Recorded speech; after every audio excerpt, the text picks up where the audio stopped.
Julia. You ready to play band with us? I'm gonna play my clarinet. And Emma's gonna play us drum. Drum loud. Oh, well, you know what to do, Julia. Julia knows. With Julia's autism, loud sounds can be too much. But she still loves to make music. Play band. Early screening for autism can make a lifetime of difference. Find out more at screenforautism.org. Put the keys down, Kevin. But I'm gonna drive home. There are several warning signs present that you shouldn't be driving. My text to emoji ratio has gotten a little out of hand. A little? Yep, I'm definitely gonna call a ride home. Yo, Scott. Hey. I'm heading out, man. You want to ride? No, I got my car, but I actually really need to go to the bathroom. Oh, you know what? I was just in there. The line is like 10 people long. You know, I think I'll just...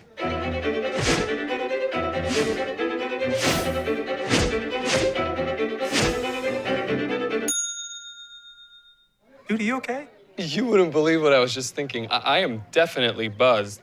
Yeah. I think I will take this, and I will take that ride home. Smart man. Did you see how that dog was... Good evening and welcome to Eagle Eye News at 6. Eagle Eye TV has done a great job. And welcome to Eagle Eye News at 6. We are just having a great time here in Auburn, Alabama. The party is not over yet. Eagle Eye TV, Auburn's news leader.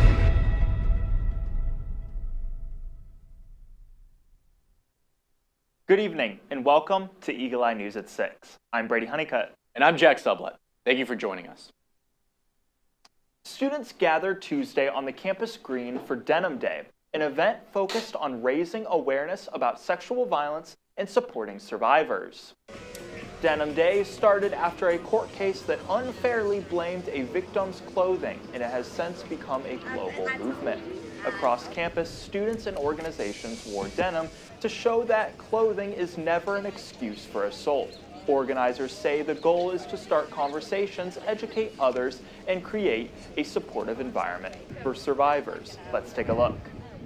Denim Day is a day that encourages us to start conversations about destructive thought processes and behaviors regarding sexual assault and behaviors that would be construed as victim blaming.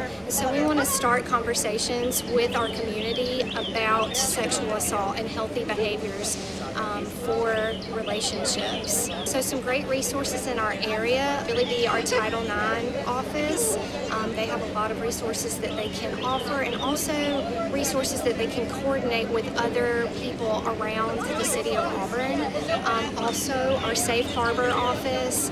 We also do a lot of work with rape counselors, Domestic Violence Intervention Center, and then Campus Safety is also available to offer resources with Auburn Police Department. I think that the best way that we can improve support is just by talking about it and talking about sexual assault in a healthy way, talking about what types of language is actually victim blaming, talking about the fact that wearing certain clothes or being out at a certain time of night or just being a certain gender does not invite sexual activity, talking about consent and healthy relationships, and then also just making sure that our community knows about all the resources that our university does have for our students here on campus. I think wearing denim just shows solidarity with victims and survivors of assaults and showing them that we're here to listen to them and we're here to start by believing what they have to say to us, and that we're here to offer a lending hand, a listening ear. We really just want to be there to support them and make sure that they feel seen, they feel heard, and that they know that there are people here that are there to take care of them. The World Cup is coming to Auburn this summer with Argentina playing Iceland in our very own Jordan-Hare Stadium. This also means that world-famous soccer player Lionel Messi will be in Auburn for the game. Eagle Eye reporter Allison Thomas went on the concourse to ask students about their knowledge of Messi and their thoughts of this exciting news. Whether you're a soccer fan or not, you can't deny that Messi has been a huge topic of conversation around campus. I took to the concourse to talk with students about their thoughts on the soccer superstar. Do you know who this man is? Yeah, Lionel Messi. Leo Messi. Is that Messi? It is Messi. Perfect. Would you have known who this was if it hadn't been announced that he was coming here this summer? Probably not. Yes, but I think he's the only one. I can confidently say that I would have. Okay. You know, me and Messi are very similar. There's a lot of qualities me and him share. You know, same athletic ability and all that. So yeah. Who are you taking in a field goal contest, Messi or Alex McPherson? Probably Alex McPherson. I'm going to have to go with my guy, Alex McPherson. 100% Messi. Okay. I would have to agree with Messi for sure.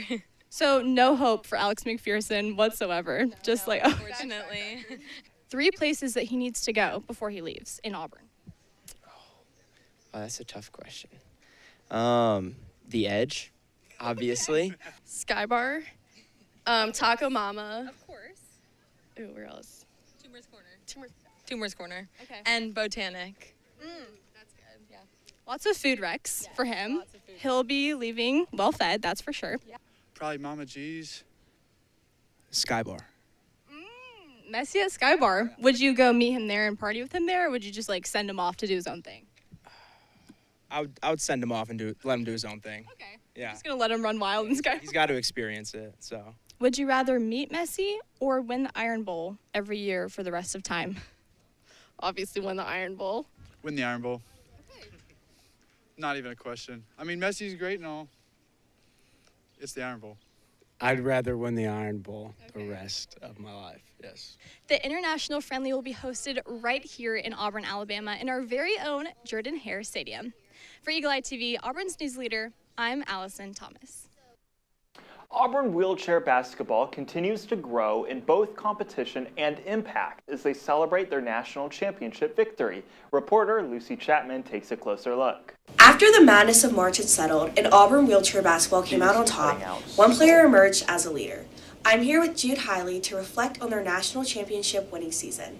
I mean, it was definitely a long journey. I mean, this is my 3rd season at Auburn, so it really started when I got here and maybe even before that. But we had a disappointing end of the season last year, losing in the first round. So it really started last year, and just I had to make sure we locked in this summer and really were training as hard as we could for this season coming up. I started playing wheelchair basketball when I was going into my junior year of high school at around 16. So I had played a lot of sports growing up. I lost my leg at 12, so I was hesitant at first to get into adaptive sports, but once starting with wheelchair basketball when I was 16, I kind of just fell in love with it, and getting back to the competition to play at a high level was something that was really important to me. There's a lot of similarities. I mean, we play on the same size court, we shoot on 10-foot rims, but I'd say the main differences are just, we don't shoot as many three-pointers, and we're obviously not dunking, but it's still a super physical game. It's a lot more team-based since you can't move laterally, so you can't really take a person off a dribble. So you really have to work with your teammates a lot more, I feel like, than you can in main rules that are different. It's like we don't have double dribble. And then the traveling rule always gets confused when people first watch. So you get 3 pushes of your chair before you have to dribble again. So you can roll as far as you want as long as you don't push your wheels. I'd say my favorite moment was we went on a 16-0 run in the second semester because we had a disappointing first semester where we dropped a couple games, and then we had a really good second semester, obviously, with winning the championship and only dropping 1 game. And I think a specific moment was a time we were in Missouri playing against Southwest Minnesota State, and we were playing keep away at the end of the game to keep them from fouling, and Davis Taylor, one of our freshmen, ends up hitting a shot right as the shot clock goes out, and it was kind of the dagger to end the game, and that was just a great moment. I'm Lucy Chapman with Eagle Eye TV, your Auburn news leader. When we come back, you'll have a weather update with John Prowl and a political update with Michael Brandis. You're watching Eagle Eye News at 6. We need to go meet the guys. I'm lit. Can you drive? Pool party at Jesse's. Can you drive? Will you drive? I'm a little toasty.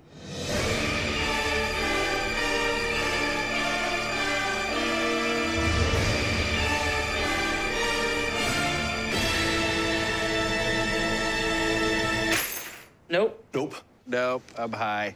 But I can order us a ride. Okay. Friendly reminder, don't drive high. If you feel different, you drive different. Pool party at Jesse's. Can you drive? I'm toasted. Nope, I'm high. But I can order us a ride. Okay. Friendly reminder, don't drive high. If you feel different, you drive different. Or that the projections would be flood next Thursday? I can't do Thursday, but I can do Friday. Disasters don't plan ahead. You can. Talk to your loved ones about how you're going to be ready in an emergency.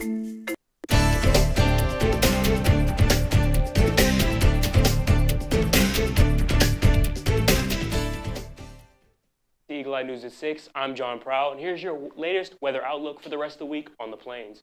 We're expecting slightly cooler days this week with a mix of full sun and cloudy days. The highs are in the 70s, and the lows are in the low 40s to 50s. As we go into the weekend, we're expecting cloudy days with a high chance of rain on Sunday, and Sunday will also cool down with a high of 69 and a low of 51. That's all for weather this week on the plains. Stick around because next week we have Michael Brandis with your political news update. I'm weather anchor John Prowl, and you're watching Eagle Eye News at 6. We'll be right back. Touchdown! Did you see that? Whoa, we scored? Yeah, we scored going to the playoffs. I can't believe I missed that. Every time I'm buzzed, I spend too much time on my phone. I should take your phone away. No. I'll call for a ride. Wait, why does my face look like that? When I was growing up, my mom was extremely tidy. We were trained to put things back where we got them from. One day, when I walked into my mom's house, I felt like I walked to someone else's house. There was stuff everywhere. And just growing up the way I grew up and to see this transition was very alarming. When Sean talked to me, it was a wake-up call, and that's when I went to the doctor. Put the keys down, Kevin. But I'm gonna drive home. There are several warning signs present that you shouldn't be driving. I've taken 25 selfies in the last 10 minutes. 26. Yep, I'm definitely gonna call a ride home.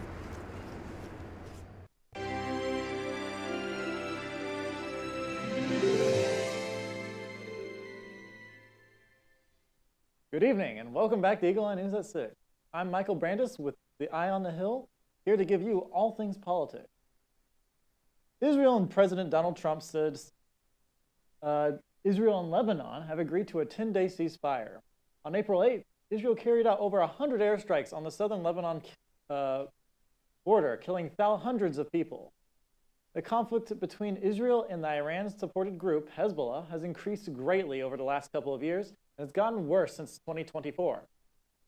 President Donald Trump, though addresses the ceasefire, Trump posted to social media that the temporary suspension of fighting will begin at 5 p.m. Eastern Time Thursday.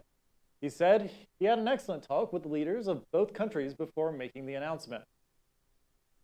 The president also announced he'll be inviting both men to the White House for peace talks. President Donald Trump wants to build an arch in Washington, D.C., a big one. Thursday, the Commission of Fine Arts approved early designs for one, but they also told the architect to make some changes and present those at a future meeting. The proposed design is for a 250-foot triumphal arch to be built on the Potomac River across from the Lincoln Memorial. And the Department of Interior will submit plans for the United States Triumphal Arch, which will be an architectural masterpiece to celebrate our history right here in Washington, D.C. This is a there is no estimated budget or cost of the project. Thank you, Peter. Meanwhile, a group of quite beautiful, Vietnam War veterans has filed a lawsuit to prevent its construction. 250 the lawsuit feet cites tall, congressional in authority honor of 250 years, and stand on ground that is currently empty National green Cemetery. space. And it is unclear whether the proposed construction will go through. Plans for a proposed federal immigration detention center in Maryland remain on hold. It's after a federal judge extended a court-ordered pause on the work due to a lack of proper plumbing at the site. This follows a federal government's January move to buy the warehouse in Williamsport to convert into a major ICE detention facility.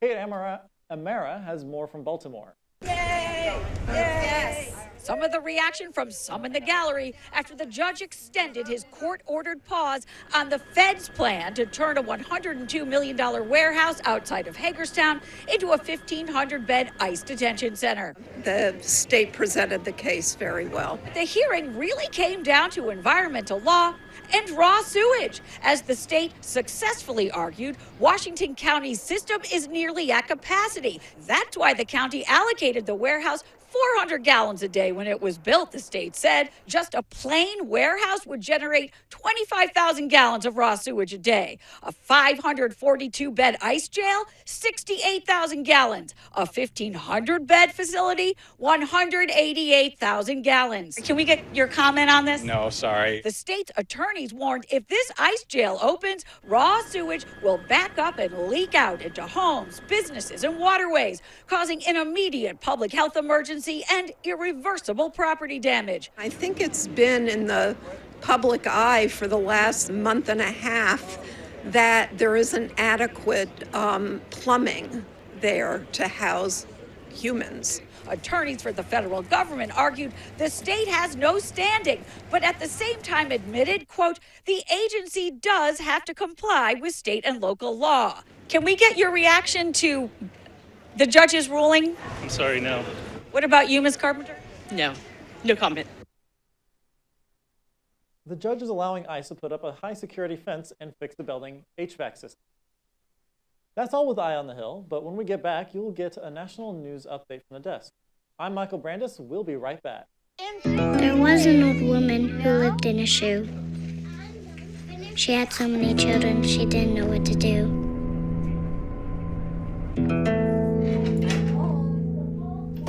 She gave them some broth without any bread and kissed them all soundly. Lights out. Good night. And put them to bed. Hunger is a story we can end. End it at feedingamerica.org.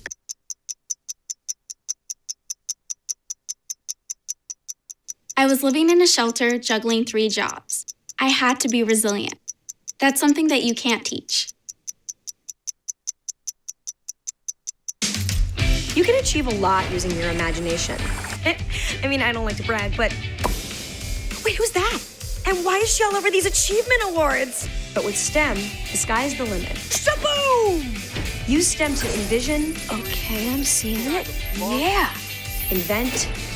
Got any ideas? I've got a few, actually. And create a better world. Told you she's super smart. If she can STEM, so can you. Find out more at She Can STEM.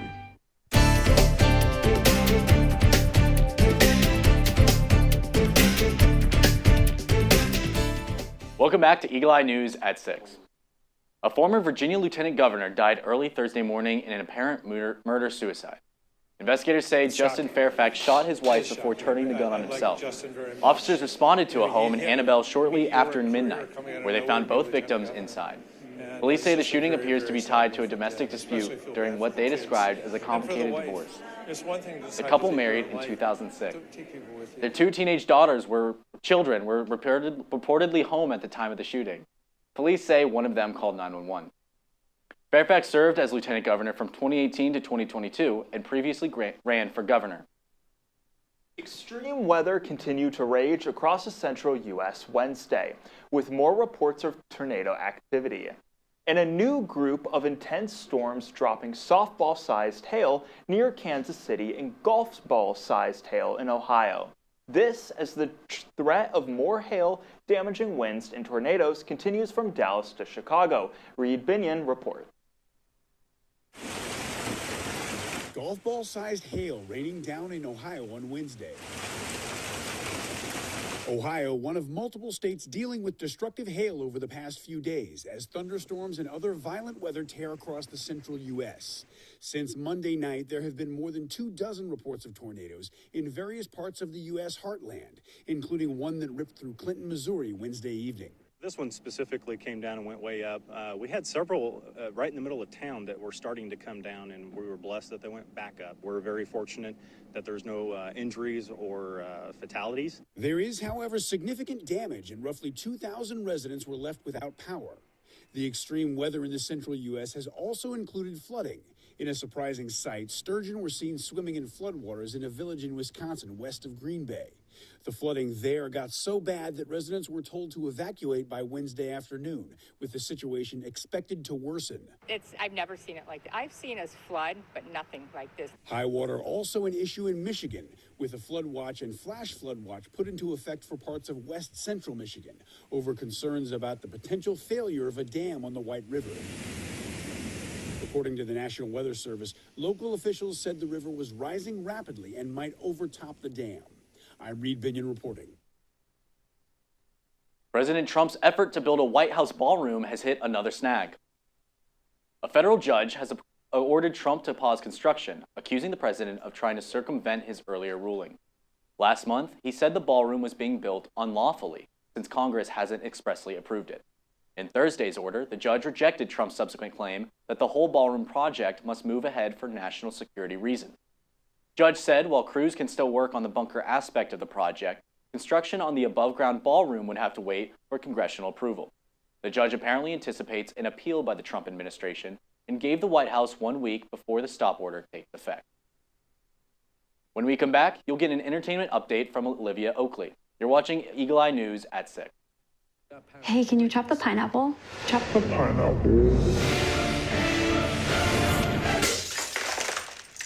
Nope, I'm high. How about I wash off the grapes? Yes. Okay. You're already making good decisions when you're high. I want tacos. Will you drive? I'm a little toasty.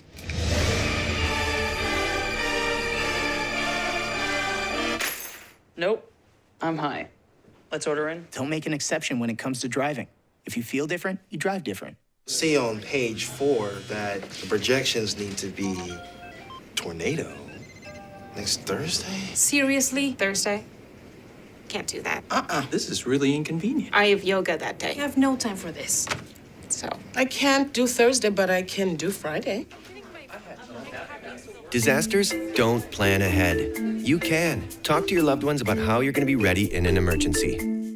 Don't wait. Communicate. I want to eat apples and bananas. I need to eat apples and bananas. Why can't I eat apples and bananas? Support the Feeding America nationwide network of food banks to help provide meals to those in need. Join us at feedingamerica.org.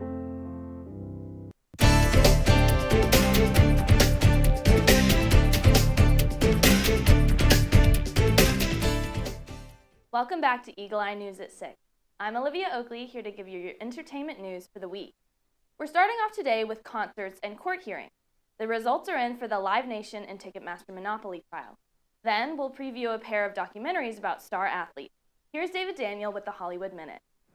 A jury has found Live Nation and Ticketmaster operate as an illegal monopoly. The Justice Department and 39 state attorneys general had sued Live Nation, claiming it and its subsidiary Ticketmaster controlled virtually every aspect of the live music ecosystem. A second trial will determine whether to grant the state's request to break up the company or make other structural changes. I grew up living below the poverty line. I just felt so inferior to everyone. Those things drove him to search for an outlet. Basketball became that outlet. And it was an eye-opener. 2 new documentaries take unique athletes beyond the headlines. Jerry West, The Logo, includes the final interviews with the late basketball star, who was inducted into the Sports Hall of Fame as an Olympic player, a pro player, and a general manager, and is widely believed to be the model for the NBA logo. The film is now streaming on Prime Video. O seu brincar vai nos ajudar a ganhar uma Copa do Mundo. Era o momento dele. Foi algo diferente, algo que fez encantar o mundo. Meanwhile, Ronaldinho, the one and only, profiles one of the greatest soccer players of all time, from his awards and championships at every level to his free-spirited lifestyle to his legal troubles. The documentary is now streaming on Netflix. In Hollywood, I'm David Daniel. Amelia Earhart was a pioneer in the aviation industry as the first woman to fly solo across the Atlantic Ocean. A recording of her just a few years before her death has recently been discovered. Take a look. A nearly 100-year-old recording of famed aviator Amelia Earhart has been revived. Something happened which has never happened before in my 12 years of flying. It's a snippet from a speech she gave in London on May 22nd, 1932, broadcast to New York, detailing a heart-pounding moment while flying solo across the Atlantic on a 15-hour flight. That is, the agony bit, the instrument required to register altitude, height above ground, period. That crackled clip included in 78 RPM record format as a trinket in the back of Earhart's book, The Fun of It, which released 5 years before her infamous disappearance. The hand swung around the dial in such a manner that I knew it was out of commission for the rest of the night. 94 years later, researchers at the Library of Congress found an original record. Made of cheap plastic and cardboard, the antique needed the touch of specialized equipment dubbed Irene, which uses a focal probe to map the record's grooves, creating a digital format that anyone can now listen to on the library's website. Update from the Taylor Frankie Paul case. She will not be facing domestic violence charges. Salt Lake City prosecutors have declined pursuing Paul's case. The DA's office stated that some of the incidents exceed the statute of limitations since they occurred 2 years ago. They also said that the other allegations do not actually amount to criminal offenses and that there is a lack of evidentiary support, like specificity pertaining to the events or corroboration. A new update on the upcoming Lord of the Rings movie. Jamie Dornan is set to play one of the series' most iconic roles. He'll take on the role of Aragorn in the new prequel, The Hunt for Gollum. We'll also be seeing some familiar returning cast members, including Elijah Wood and Ian McKellen. The film will follow Aragorn's quest to track down Gollum and is set to debut in late 2027. That's all I have for you today. When we come back, you'll get a business consumer update from Jack and Brady. I'm Olivia Oakley, and you're watching Eagle Eye News at 6.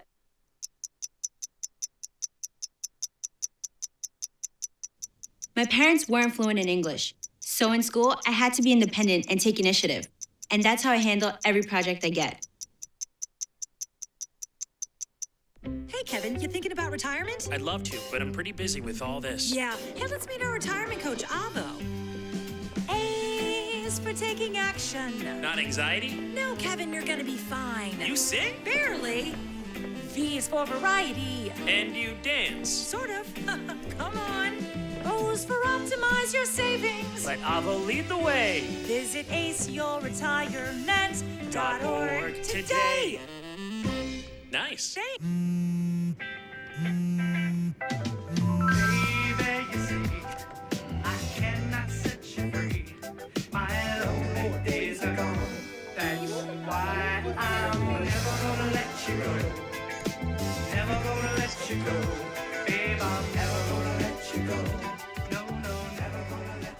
Here you go. Thank you. Thank you.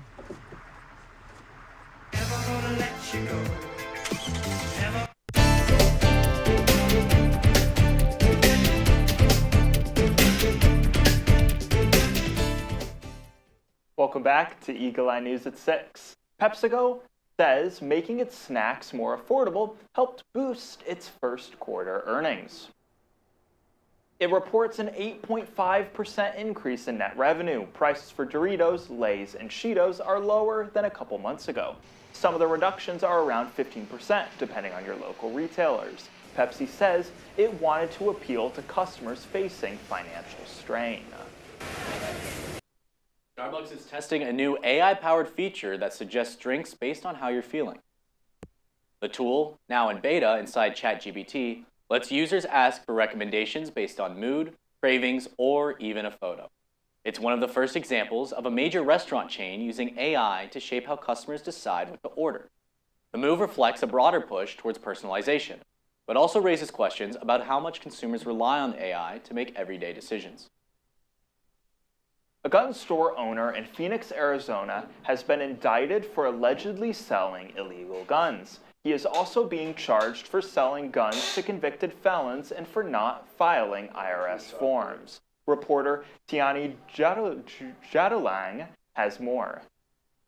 This is the list of charges being presented by the U.S. Attorney's Office against 34-year-old Esteban Yanez. Yanez is the owner of this gun store, and the charges against the business owner date back to October of 2025. Jason Lamb, an attorney representing the defendant, explains the terms in his words. The formal charges that we've seen thus far simply suggest that my client did not keep appropriate records in terms of transactions of weapons themselves and related financial aspects of it. The investigation was done by the Bureau of Alcohol, Tobacco, Firearms, and Explosives. Besides straw purchasing and false statements, documents say on 2 occasions guns purchased at the store were ultimately going to a convicted felon, which is a federal crime. Prosecutors accused Yanez of aiding and abetting people who knowingly made false statements about who the guns were for. But Lamb argues these issues are tracked by the ATF. The law requires not only my client, but anyone else who is in the business of selling firearms